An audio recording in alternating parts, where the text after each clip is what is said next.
Shalom Bapak Ibu, puji Tuhan kita bersyukur pagi hari ini boleh berjumpa kembali dalam acara doa pagi Zoom. Saya percaya semua karena kebaikan Tuhan. Selamat dulu yang ulang tahun, Bu Juni hari ini ulang tahun ya. Tuhan Yesus memberkati, sehat, panjang umur.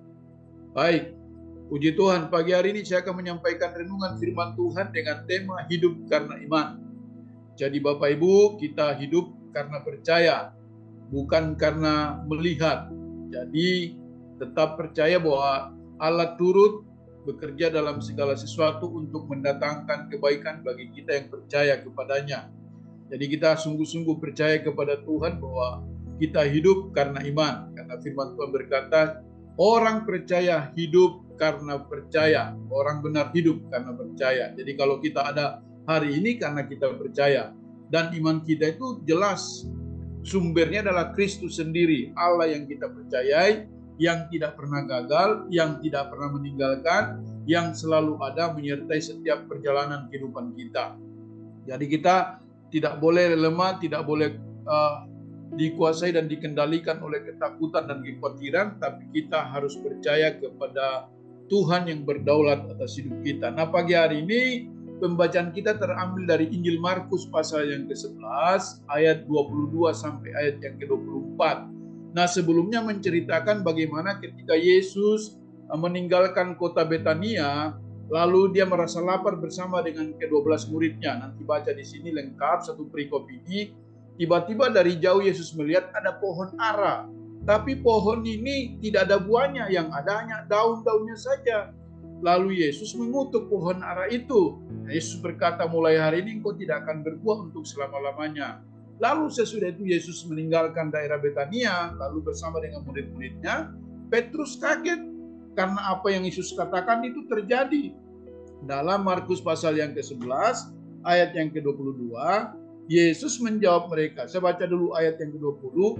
Pagi-pagi ketika Yesus dan murid-muridnya lewat, mereka kembali ke Yerusalem, mereka melihat pohon ara tadi sudah kering sampai ke akar-akarnya. Maka teringatlah Petrus akan apa yang telah terjadi. Lalu ia berkata kepada Yesus, Rabi, lihatlah, pohon ara yang kau kutuk itu sudah kering. Lalu Yesus menjawab mereka, percayalah kepada Allah. Ya, tolong digarisbawahi kata percayalah kepada Allah. Artinya apa yang kita katakan, apa yang kita itu imani jadi dalam kehidupan kita. Jadi jangan ragu. Ya, aku berkata kepadamu, sesungguhnya barang siapa berkata kepada gunung ini, beranjaklah dan tercampaklah ke dalam laut, asal tidak bimbang hatinya, tetapi percaya bahwa apa yang dikatakannya itu akan terjadi, maka hal itu akan terjadi baginya. Amin. Jadi bukan gunung yang sesungguhnya yang bisa lepas dalam kehidupan secara jasmani, bisa juga. Contoh waktu Gunung Mukatam di Mesir pindah sekitar 7 mil, ya karena orang percaya berdoa dan sungguh-sungguh ketika mereka didesak oleh penguasa Mesir. Tapi dalam kehidupan kita sehari-hari, entah itu gunung masalah kesehatan, masalah keuangan, masalah apa, masalah sakit penyakit, masalah apa saja, masalah pergumulan hidup, ketika kita berkata, hai masalah, pindah dan tercampak, maka tidak ada yang mustahil bagi orang yang percaya kepada Tuhan. Jadi kita perlu sungguh-sungguh memperkatakan firman, perlu sungguh-sungguh meyakini bahwa Allah adalah Allah yang sanggup menolong kita, yang sanggup melepaskan kita dari segala hal-hal yang tidak berkenan. Tetapi yang perlu kita sadari bersama adalah kita harus sungguh-sungguh percaya kepada Allah. Alkitab berkata, percayalah kepada Allah, maka bagimu tidak ada yang sukar, bagimu tidak ada yang mustahil. Jadi kita sungguh-sungguh harus mempercayai janji Tuhan. Jadi iman itu sangat penting. Ya. Dalam perjanjian baru kata pengharapan ditulis 85 kali. Kebenaran ditulis 230 kali. Kasih ditulis 258 kali. Sedangkan iman ditulis sebanyak 558 kali. Artinya iman itu sangat penting. Karena firman Tuhan berkata, tanpa iman tidak mungkin kita berkenan kepada Allah. Dan oleh iman kita hidup. Roma 1 ayat 17 berkata, orang benar hidup karena iman. Dan yang mengalahkan dunia ini adalah iman kita. 1 Yohanes 5 ayat 4. Jadi penting sekali kita memiliki iman yang sungguh-sungguh percaya kepada Tuhan. Nah, saya tidak tahu apa yang menjadi pergumulan Bapak Ibu hari-hari ini. Tapi yang saya tahu bahwa Alkitab berkata, Allah yang kita sembah adalah Bapa yang baik, yang sekali-kali tidak akan pernah meninggalkan kita kalau kita sungguh-sungguh percaya kepada Dia. Jadi iman perlu diasah, perlu dilatih seperti seorang binaragawan yang melatih otot-ototnya sehingga berkembang. Nah, lewat masalah, lewat pergumulan, lewat tantangan, lewat apa saja Tuhan bisa izinkan itu terjadi untuk melatih iman kita berakar, bertumbuh kuat di dalam Tuhan. Penting sekali kita memiliki iman hari-hari ini. Nah, apakah itu iman? Ya, kita tahu bersama iman menurut Ibrani 11 ayat 1, dasar dari segala sesuatu yang kita harapkan dan bukti dari segala sesuatu yang tidak kita lihat. Jadi iman itu bekerja diharapkan walaupun belum melihat. Abraham berapa lama menunggu janji Tuhan? Alkitab berkata bahkan sudah mati kucuk, sudah tidak mungkin secara manusia ya Sarah bisa melahirkan, tetapi terjadi. Belum melihat, tapi dia percaya kepada janji Tuhan bahwa dia akan mempunyai keturunan sebanyak ya pasir di tepi laut dan di bintang di langit. Tetapi itu terjadi. Jadi mengharapkan, iman itu berharap bahwa Allah bekerja. Jadi belum melihat. Jadi cara kerja iman adalah percaya dulu baru melihat, bukan melihat baru percaya. Jadi iman itu sumbernya Allah, pribadi kepada Allah, bukan ide manusia. Jadi kita bersungguh-sungguh percaya kepada Tuhan bahwa Allah sanggup menolong dan membuka jalan bagi kita. Nah, pagi hari ini ada 3 hal yang saya mau sampaikan kepada kita, ya, supaya kita sungguh-sungguh percaya kepada Tuhan. Jadi yang pertama, apakah iman itu? Iman adalah dasar dari segala sesuatu yang kita harapkan, lalu kemudian bukti dari segala sesuatu yang tidak kita lihat. Jadi percaya bangsa kita ada dalam tangannya Tuhan, masa depan kita, pelayanan kita, apa saja yang kita kerjakan ada dalam kendalinya Tuhan. Kalau kita percaya, kalau kita tidak bimbang, kalau kita sungguh-sungguh percaya kepada Tuhan. Nah, yang kedua, apa ciri orang beriman? Ya, ciri orang yang beriman adalah yang pertama, hatinya percaya bagi Tuhan semuanya mungkin. Jadi orang yang beriman itu cirinya adalah hatinya percaya bahwa bagi Tuhan semuanya mungkin. Mungkin dokter berkata tidak mungkin, ya kan? Dokter berkata tidak bisa, dokter berkata tidak bisa. Kemarin kesaksian jemaatnya Pak Pendeta Sahala, ada jemaat yang maaf sudah kena kanker payudara, sudah tidak bisa. Menurut dokter harus operasi, harus diangkat. Ketika dia check up, dia berkata, dokter salah, yang benar Tuhan. Datang lagi minggu kedua, dokter salah, yang benar Tuhan. Bulan depan datang lagi, hasilnya masih tetap sama, di check up. Dia berkata, dokter salah, Tuhan benar. Jangan salah ya, bukan berarti saya katakan dokter tidak ini, tidak. Tetapi dia punya iman. Dan akhirnya apa yang terjadi? Bulan lepas bulan, ganti lepas tahun, apa yang terjadi? Mujizat Tuhan terjadi. Jadi dia berkata, dokter salah, yang benar Tuhan. Dokter salah, yang benar Tuhan. Jadi itu iman yang sungguh-sungguh bersumber kepada Tuhan. Dia percaya, hatinya percaya bagi Tuhan semuanya mungkin. Tidak ada yang tidak mungkin. Dan Alkitab berkata dalam Lukas 1 ayat 37, ketika malaikat datang kepada Maria, tidak mungkin, tapi Maria firman Tuhan berkata, bagi Tuhan tidak ada yang mustahil. Apa yang kita doakan, apa yang kita rindukan, perkatakan firman Tuhan, yakini firman Tuhan. Hati kita harus percaya bahwa semuanya bagi Tuhan mungkin. Lukas 7 ayat 9 mencatat iman perwira Kapernaum. Dia berkata tidak usah datang kepada, katakan saja maka Tuanku itu sembuh. Ini iman yang luar biasa, ya, yang harus kita pupuk. Jadi iman itu bukan pikiran positif, ya, tetapi iman yang percaya kepada Tuhan. Jadi percaya kepada Allah. Iman bukan masalah sikap pikiran kita secara manusia, secara logika tidak mungkin masuk akal. 5 roti 2 ekor ikan bisa kasih makan 5.000 orang. harusnya 5 tambah 2 jadi 7, tapi ini bisa menghasilkan mujizat 5.000. Yang makan Alkitab berkata 5.000 orang laki-laki, ya, tidak termasuk wanita. Kalau ada wanita pasti tidak ada sisa, apalagi ada orang Ambon, orang Batak, orang Medan, ya kan, orang Nado pasti babungkus, ya, tidak ada yang sisa. Tapi itu yang terjadi, hal-hal yang luar biasa. Jadi pakai hati, percaya kepada Tuhan, bukan kepada logika. Kalau rasio secara manusia mana mungkin, ya, mana bisa. Kita dengar kesaksian, ada banyak hal yang terjadi dalam pelayanan, baik kerjaan gembala kita Julius, kita berdoa, ada banyak hal yang sudah ditanam.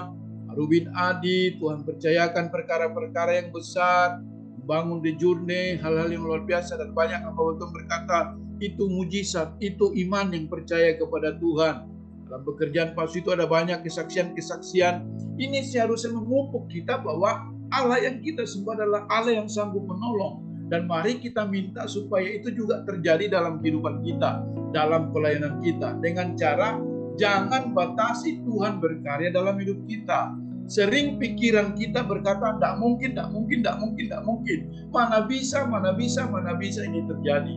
Tapi Alkitab berkata, orang yang beriman itu hatinya percaya kepada Tuhan. Jadi jangan batasi Tuhan dalam kehidupan kita. Apa yang menjadi persoalan Bapak Ibu hari-hari ini? Mungkin masalah kesehatan kah? Katakan aku sehat.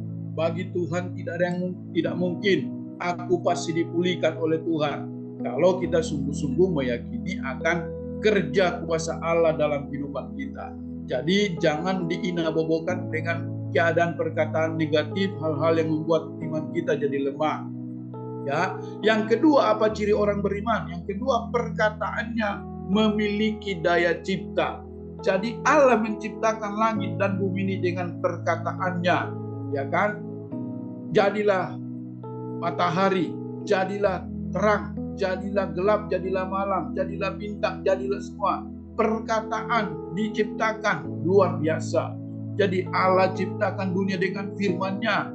Kita juga diciptakan dengan perkataan. Ketika kita kata-katakan firman Allah, maka itu akan terjadi. Change your words, change your life. Ketika engkau berkatakan perkataan, maka hidupmu berubah. Roma 8 ayat 10 ayat 8 sampai 10, 1 Petrus ya telah berkata tidak ada yang tidak mungkin bagi orang yang percaya kepada Tuhan. Ketika kita sungguh-sungguh meyakini akan firman Allah, maka ini akan terjadi dalam kehidupan kita. Oleh sebab itu saya dorong kita pagi hari ini, mari kita meyakini cara kerjanya Tuhan. Jangan pikiran manusia yang mengendalikan kita, tapi kita harus memperkatakan firman Allah siang dan malam. Maka itu akan jadi menurut iman kita. Kalau kita percaya kepada cara kerjanya Tuhan. Jadi Tuhan itu dahsyat. Dia sanggup melakukan perkara-perkara yang besar dalam hidup kita kalau kita sungguh-sungguh percaya kepada Dia. Karena Alkitab berkata, Tuhan itu adalah Allah yang hebat. Dia yang telah memikul dosa kita. Dia yang telah melakukan segala sesuatunya. Bahkan Dia sendiri memikul dosa kita di kayu salib. Masa untuk kebutuhan-kebutuhan hal yang kita butuhkan, masa tidak sanggup Tuhan buka jalan? Yesus telah mati dan telah melakukan segala-galanya bagi kita. Untuk perkara-perkara jasmani apa saja, Dia membuka jalan dalam kehidupan kita. Doa saya hari ini, mari Bapak Ibu bangkitkan spirit iman kita. Perkatakan firman Tuhan setiap saat. Ya, Yesus tadi berkata ketika masuk di daerah Betania, Alkitab berkata ketika Dia melihat pohon ara itu rimbun daunnya, tapi tidak ada buahnya, Dia berkata, hari ini engkau juga tidak akan berbuah untuk selama-lamanya. Dan seketika itu juga pohon ara itu kering dan mati. Jadi perkataan kita itu perkataan yang mengandung kuasa. Oleh sebab itu di rumah pun dimulai dari rumah. Suami, istri, anak-anak harus memperkatakan, kamu anak yang baik. Suamiku anak yang cinta Tuhan. Suamiku anak yang suka pelayanan. Istriku suka pelayanan. Jadi pendoa. Suamiku orang yang kerja. Perkatakan perkataan yang baik. Gerejaku gereja yang bertumbuh. Gerejaku gereja yang mengalami mujizat. Jemaat yang kita layani, jemaat yang diberkati Tuhan. jangan pesimis, jangan ya sedikit-sedikit kata-katanya negatif. Mana mungkin, mana bisa. Kalau kita perkatakan perkataan yang negatif, maka itu jadi. Tapi ketika kita katakan ini pasti terjadi, ini pasti bisa. Kenapa? Karena sumbernya Tuhan. Dia sanggup melakukan bagi kita. Bagi manusia tidak mungkin. Mana bisa? Ya, orang yang sudah mati kok bisa bangkit? Bisa. Karena Tuhan sanggup melakukannya. Kalau perkataan kita, perkataan yang melemahkan, saya dorong pelayan-pelayan Tuhan, kepala bidang, komisi semuanya, ayo selalu perkatakan yang positif tentang gereja lokal kita, tentang pemimpin kita, tentang diri kita dulu deh. Diri kita sendiri dia harus di-encourage. Kamu bisa, kamu mampu. Bukan karena kita, tapi roh yang ada di dalam kita itu yang akan bekerja, yang akan memotivasi kita, mendorong kita, mengencourage kita untuk melakukan. Tadi malam saya sempat lihat YouTube-nya Daniel Alexander, Koden Pelayanan di Nabire. Tahun 90 dia masuk ke Papua, pertama kali di Wamena. Dan sekarang sudah banyak mencetak anak-anak Papua. 500 orang disekolahkan, sudah jadi S1 semuanya. Yang master S2 sekitar 10-25 orang. Yang profesor, doktor, ya S3 sudah 6 orang. Dan banyak sekali hamba bantuan jemaat-jemaat, baik orang-orang pedalaman di Nabire, ya mereka dilawat Tuhan, ya Suseteting juga di daerah Manokwari melakukan pelayanan. Orang-orang yang punya hati, ya secara fisik tidak mungkin ya, terbatas dengan keadaan kondisi alam. Tetapi berkata jangan batasi Tuhan dengan cara kita. Oh, 1000 macam cara Tuhan bisa buka jalan dalam kehidupan kita, dalam pelayanan kita, ketika kita sungguh-sungguh percaya kepada Tuhan. Jadi perkataannya perkataan yang membangun, perkataan yang mengandung kuasa, daya cipta, itu yang harus kita katakan setiap hari. Ya, jangan katakan kata-kata yang lemah, tapi perkatakan perkataan yang sungguh-sungguh memberkati, membangun, menguatkan orang. Lalu ciri yang ketiga, apa ciri orang beriman? Yang ketiga, tindakannya adalah wujud iman. Perhatikan apa yang dikatakan oleh Yosua dalam Yosua pasal yang ketiga. Alkitab berkata kepada kita pada pagi hari ini. Jadi perkataannya adalah wujud daripada iman. Tindakannya menghasilkan iman. Bukan hanya ngomong-ngomong, ya, tetapi benar-benar terjadi. Alkitab berkata, sesudah segera para pengangkut tabut itu sampai ke sungai Yordan, dan para imam pengangkat tabut itu mencelupkan kakinya ke dalam air di tepi sungai itu. Sungai Yordan itu sampai meluap sepanjang tepinya selama musim menuai. Jadi ini menceritakan bagaimana orang Israel menyeberang sungai Yordan. Di depan waktu itu banjir, kali sungai yang begitu airnya kencang, tetapi ketika mereka menginjakan, Yosua berkata jangan takut.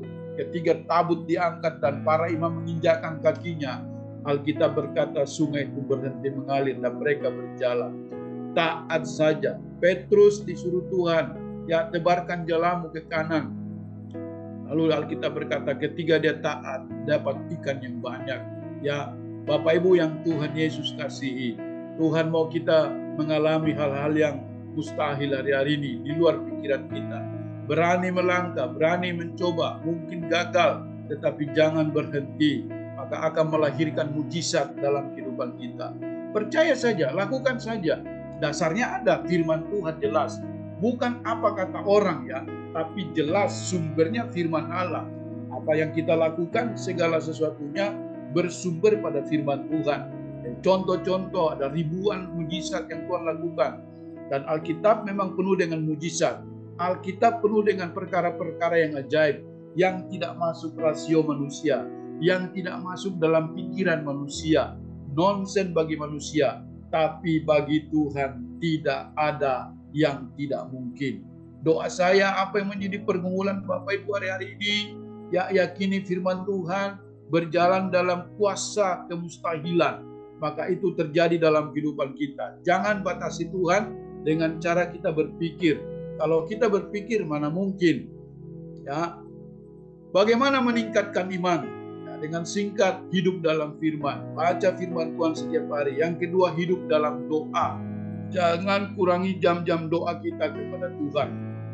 Undang Allah terlibat dalam kehidupan kita, maka itu akan terjadi. Ketika kita sungguh-sungguh percaya kepada Tuhan, maka saya yakin apa yang kita gumulkan, apa yang kita doakan, itu kita akan terima dari Tuhan ketika kita hidup di dalam iman, percaya kepada Tuhan, maka bagimu tidak ada yang mustahil. Amin.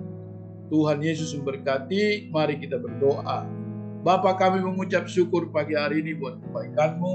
Kami kembali diingatkan firman-Mu untuk kami sungguh-sungguh percaya, hidup karena beriman, dan sumbernya adalah Allah sendiri yang berjanji tidak akan pernah meninggalkan kami sendiri.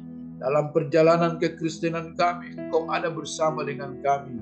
Bahkan Engkau tinggal diam di hati kami. Engkau tidak pernah jauh dari kami. Kadang kami yang jauh dari Tuhan. Tolong kami hari-hari ini untuk sungguh-sungguh memiliki iman yang percaya kepada Tuhan. Karena orang benar hidup karena percaya.